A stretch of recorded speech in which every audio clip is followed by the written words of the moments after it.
गाउँ गाउँ मेरो सासको तल, माटोमै लेखिएको भविष्यको छल।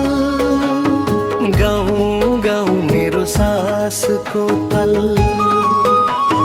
माटोमै लेखिएको भविष्यको छल।